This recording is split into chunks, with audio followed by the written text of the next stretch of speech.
truth.com with Russell.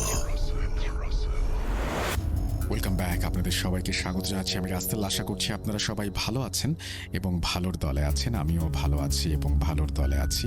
আমরা আমাদের পরবর্তী ঘটনায় যাচ্ছি। আশা করছি এই ঘটনাটি আপনাদের ভালো লাগবে। চলুন কথা না বাড়িয়ে ঘটনায় যাওয়া যাক। আসসালামু আলাইকুম রাসেল ভাই ও প্রিয় শ্রোতা বন্ধুগণ। আশা করি আল্লাহ তাআলার অশেষ রহমতে ভালো আছেন।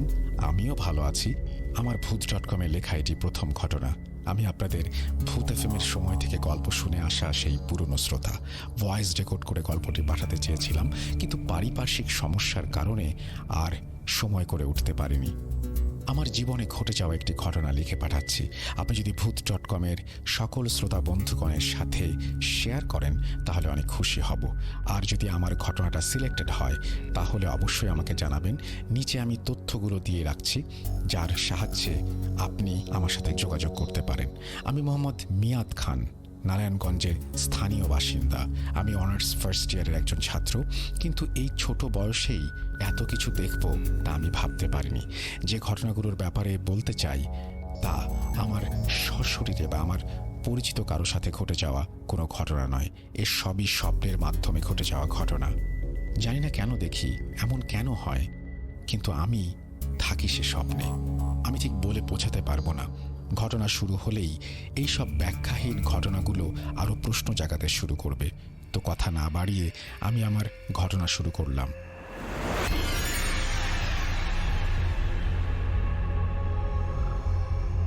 ঘটনা 1।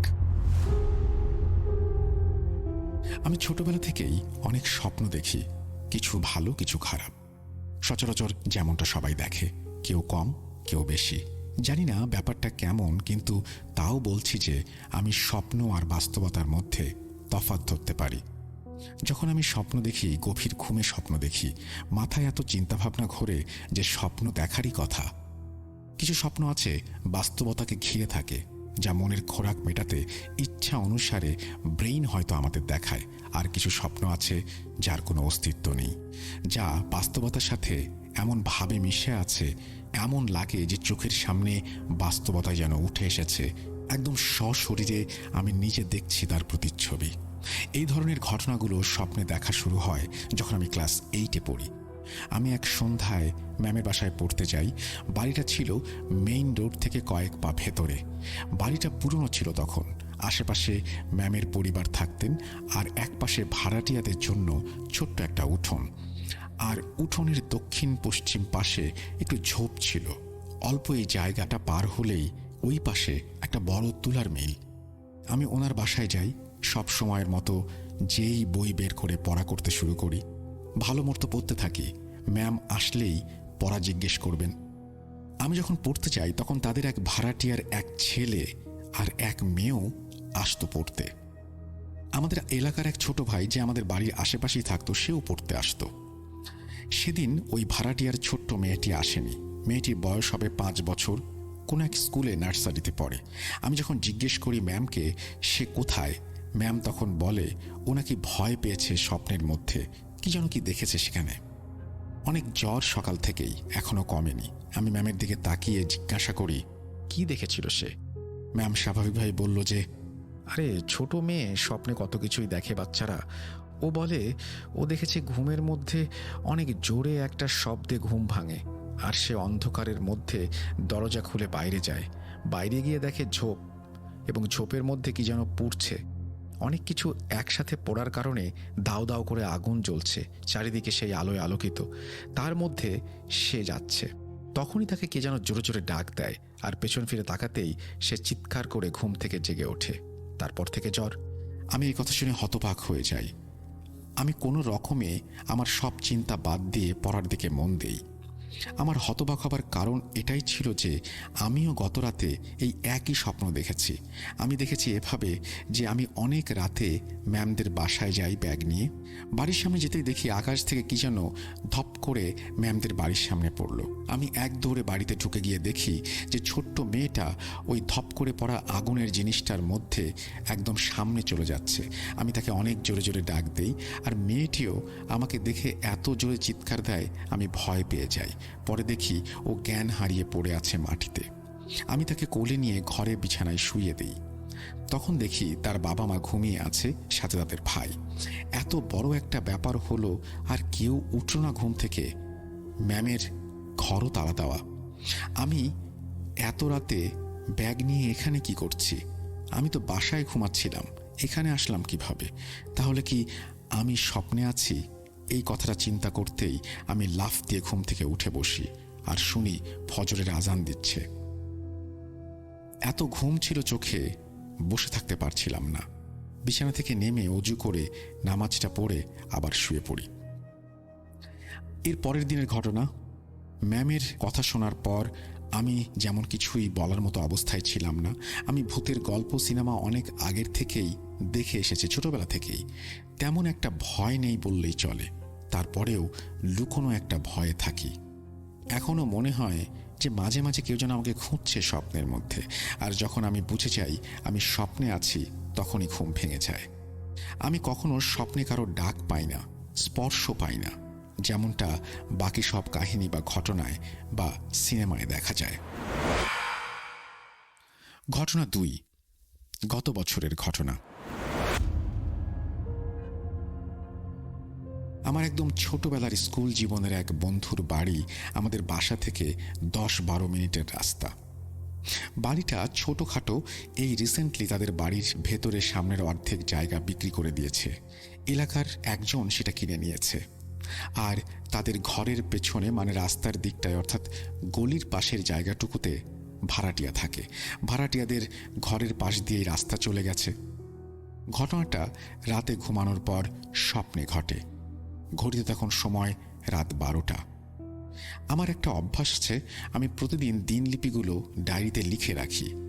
1 পৃষ্ঠা করে তারিখ অনুসারে নতুন বছরের ডায়েরিতে তারিখ মিলিয়ে সবকিছু লিখে রাখা। এটা বিগত 4 বছর ধরে করে আসছি। যা হয় পুরনো দিনের 1 পৃষ্ঠায় বর্ণনা করে লিখে রাখি এবং কাউকে সে ডায়েরি ধরতে দেই না। তো আমি কম্পিউটার অফ করে ডায়েরিটা লিখে হাত মুখ ধুয়ে প্রস্তুতি নিলাম ঘুমানোর। ঘুমও আসছিল অনেক, তাই তাড়াতাড়ি বিছানা পরিষ্কার করে শুয়ে পড়তেই ঘুমের কোলে ঢলে পড়লাম।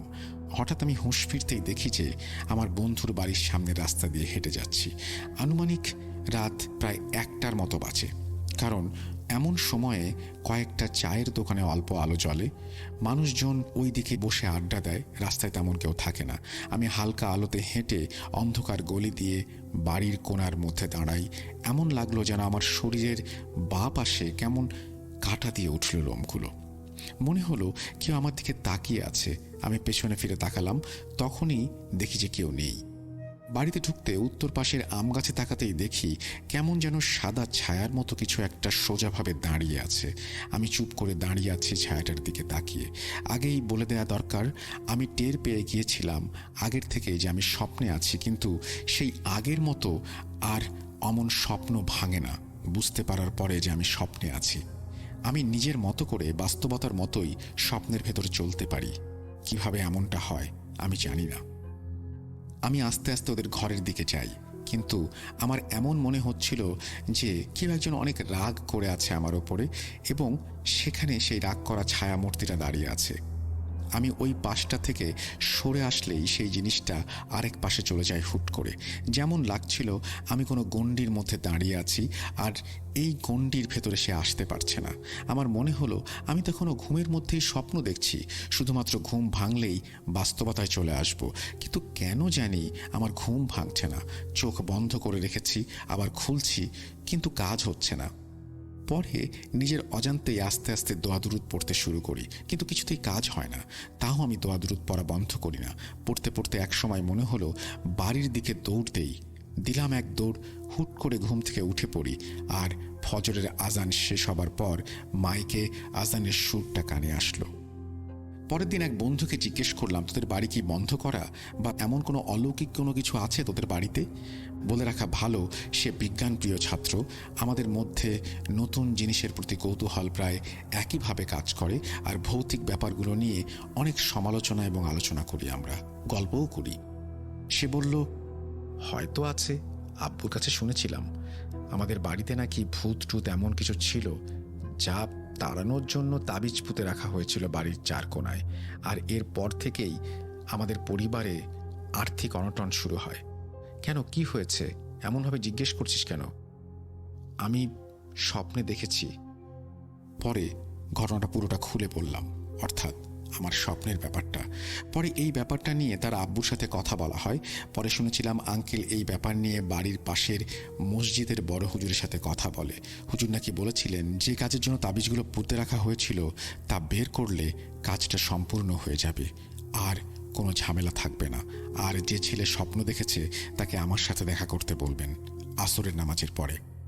বন্ধু তখন আমাকে এই দেখা করার কথা বললে আমি বন্ধুকে না করে দিই, কারণ জানি না কেন যেন আমার যেতে ইচ্ছে করেনি। হয়তো আমার জন্য ভালোই হবে, নাকি অন্য ব্যাপার, নাকি এমন কিছু কথা শুনবো যা আমার মানসিক চাপ বৃদ্ধি করবে। তাই যাইনি আর হুজুরের সাথে দেখা করতে। ঘটনা 3। এই হচ্ছে আমার জীবনের সবথেকে ভয়ঙ্কর ঘটনা এবং শেষ স্বপ্নের কথা, যা আমি কল্পনাতেও আনতে চাই না। দ্বিতীয় ঘটনাটিতে আমি যে বন্ধুর বাড়ির কথা বলেছিলাম তেমনই হয়েছে আবার, কিন্তু এবার বাড়ি নিয়ে নয়, এফেক্টটা পুরো আমার ওপর। বেশি দিন হয়নি। আমার বন্ধুর বোনের কলেজে চাকরি হয়েছে, তাই তাদের পুরো পরিবার সেই কলেজের কাছাকাছি একটা ফ্ল্যাট ভাড়া নিয়ে আছে। কিন্তু সে আগের বাড়ি জায়গা সবকিছু এখানেই আছে। মাঝে মাঝে তারা এই দিকটায় আসে। অনেকদিন পরে সবার সাথে দেখা করতে আমাদের এই দিকে আসে সে। সব বন্ধুরা মিলে আড্ডা দেওয়ার সিদ্ধান্ত নিলাম এবং সন্ধ্যার দিকে আমি বাসায় ফিরে আসলাম, কারণ কিছুদিন পর থেকে মিড টার্ম, তাই পড়াশোনায় একটু প্রেশার যাচ্ছিল। প্রতি রাতের মতো সে রাতেও আমি হাতের কাজ শেষ করে বিছানা গুছিয়ে মোবাইল চালাতে চালাতে ঘুমিয়ে পড়ি, আর আবার সেই স্বপ্নের রাজ্যে হারিয়ে যাই। কিন্তু এইবার স্বপ্নটা ছিল একটু অন্য ধরনের। স্বপ্নটা ছিল এমন, আমি হঠাৎ দেখি কোনো এলাকায় যেন খুব সুন্দর একটা চারপাশের ইট বাঁধানো পুকুর ঘাটে আমি গোসল করছি, বৃষ্টি পড়ছে এবং জায়গাটা পার্কের মতো লাগছিল। আর আশেপাশে 8-9 জন ছিল, তাদের মধ্যে 3 জন মেয়েও ছিল যারা আমার বন্ধু। আমি সাঁতার জানি ভালো মতো, কিন্তু আমার বন্ধুরা সাঁতার জানে না, তাই আমি ওদেরকে বারবার বলছি দূরে যেও না, পাড়ের সিঁড়ির দিকেই থাকো, নয়তো তোমরা ডুবে যাবে। সে আমার কথা মানছে না, আবার সাঁতার না জানাতে গলা পানিতেও যেতে পারছে না। কিন্তু আমি কেন জানি না হাঁটু পানিতে দাঁড়িয়ে আছি। যেখানে আমি আমার বন্ধুদের ছাড়তে দিতে চাই না নদীতে, সেখানে আমি বন্ধুর থেকে কয়েক পা দূরে। সে সময় এক মেয়ে আমার সামনে এসে আমাকে বলছে, আপনি তো সাঁতার জানেন, তাহলে নামছেন না কেন? মেয়েটি দেখতে আমার বয়সী, সুন্দর ছিল।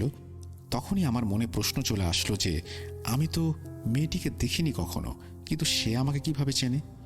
আমি সাঁতার জানি না, সেটা কিভাবে জানে?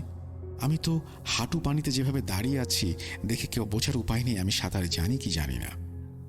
আমি জিজ্ঞাসা করলাম, আপনি আমাকে কিভাবে চেনেন? সে মুচকি হাসছে। মনে মধ্যে হুট করে কি যেন দানা বেঁধে উঠল। এত বৃষ্টি হচ্ছে কোথা থেকে? আমি কোথায় আছি? এই পুকুরে আমি কি করছি? চারিদিকে ঘুরে তাকাতে আমার ভেতর থেকে কেউ একজন বলে উঠতে লাগলো, আমি কি তাহলে আবারও স্বপ্নে আছি? ভাবতে ভাবতে চোখের সামনে সাদা কালো ধূসর বর্ণের ছায়া নেমে আসলো। আমি ঘুম থেকে জেগে যাই, কিন্তু আমি দেখি আমার নড়াচড়ার শক্তি হারিয়েছি, স্লিপ প্যারালাইসিস। আমার বুকে অনেক ভারী লাগছে, আমি নড়াচড়া করতে পারছি না। ওপরে তাকাতেই দেখি কেমন যেন কালো ছায়ামূর্তির মতো মশারির ওপরে কেউ শুয়ে আছে আমার মুখোমুখি। আমি ভয়ে দোয়া দুরূদ পড়তে শুরু করি। সব দোয়া পড়ার চেষ্টা করছি, কিন্তু মুখ দিয়ে কোনো শব্দ বের হচ্ছে না। নড়াচড়া করার চেষ্টা করছি, পারছি না, গুয়ানির মতো হচ্ছে শুধু। এমন করতে করতে হঠাৎ মুখ দিয়ে অনেক জোরে দোয়ার আওয়াজ বেরিয়ে গেল, আর অনেক জোরে আমি আম্মু আব্বুকে ডাক দিলাম। আমাদের ঘরের মাঝখানে কয়েকটি টিন দিয়ে সেপারেট করা, অর্থাৎ এত কাছাকাছি রুম যে আস্তে ডাক দিলেও শোনা যায়। তখন আমি জোরে ডাক দেওয়ার পর আব্বু আম্মু ঘরের লাইট জ্বালিয়েছে। আমি পর্দার ভেতর দিয়ে দেখতে পেলাম। আমি আব্বুকে বললাম, আমাকে ধরো, আমি নড়তে পারছি না, আমার ঘরের লাইট জ্বালাও, আমি দেখতে চাই কি আছে এখানে। আমার আব্বু আমার সামনে এসেছে। আমার সব কথা আব্বু শুনেছে, কিন্তু আমার সব কথাকে উপেক্ষা করে আব্বু শুধু জিজ্ঞেস করেছে, কি হয়েছে তোমার, দেখি তো। আমি অবাক হয়ে গেলাম। আমার মনে আবার সেই প্রশ্ন আসলো যে আমি এত জোরে জোরে ডাক দিলাম, লাইট জ্বালাতে হলো তাদের ঘরে, কিন্তু আম্মু আর আমার ছোট বোন কেন এলো না? তাদের কোনো সারা শব্দ কেন পেলাম না?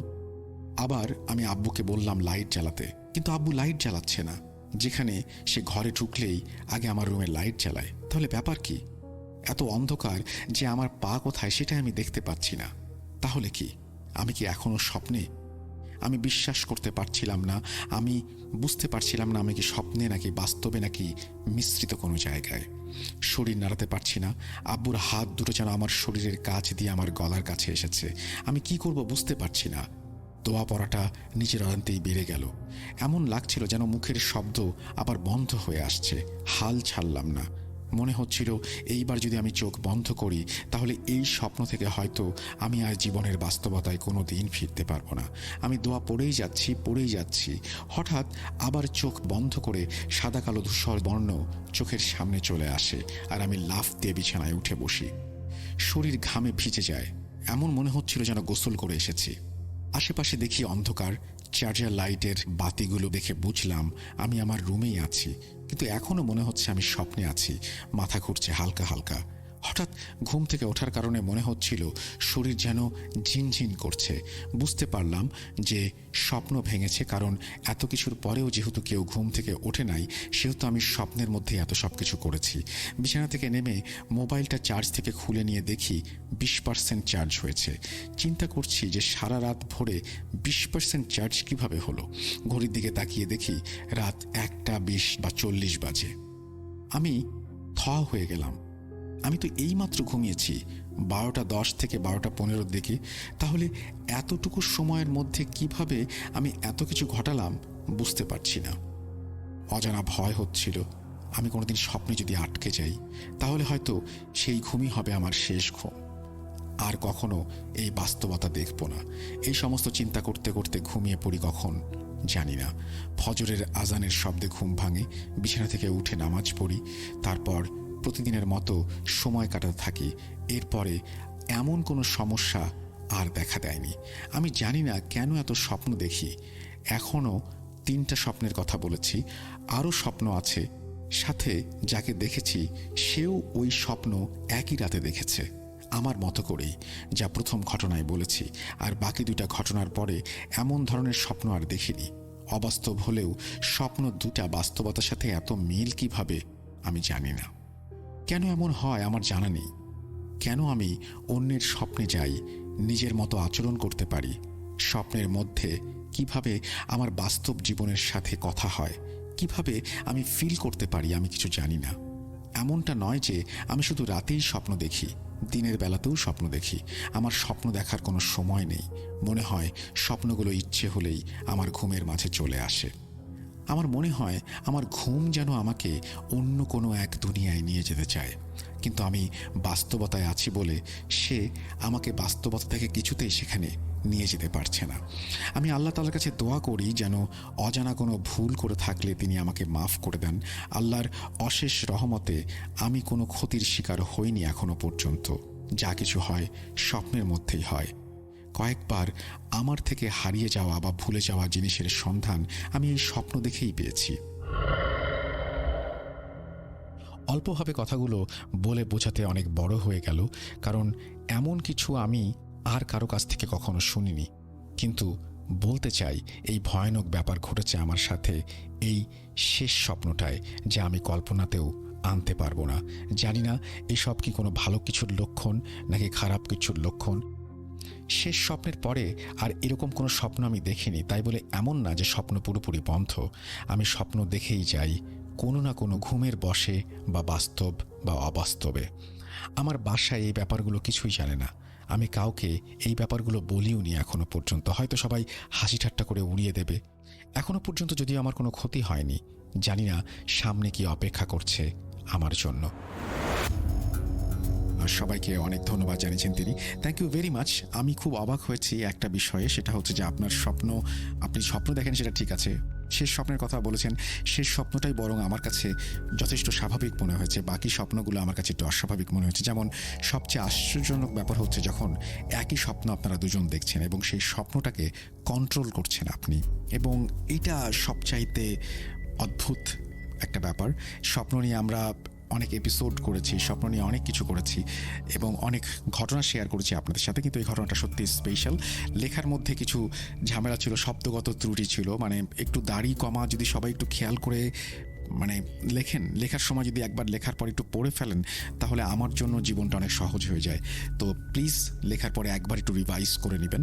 থ্যাংক ইউ ভেরি মাচ আপনার ঘটনার জন্য। আপনিও চাইলে আমাকে ঘটনা পাঠাতে পারেন। আমার ইমেল অ্যাড্রেস russell.booth.com@gmail.com।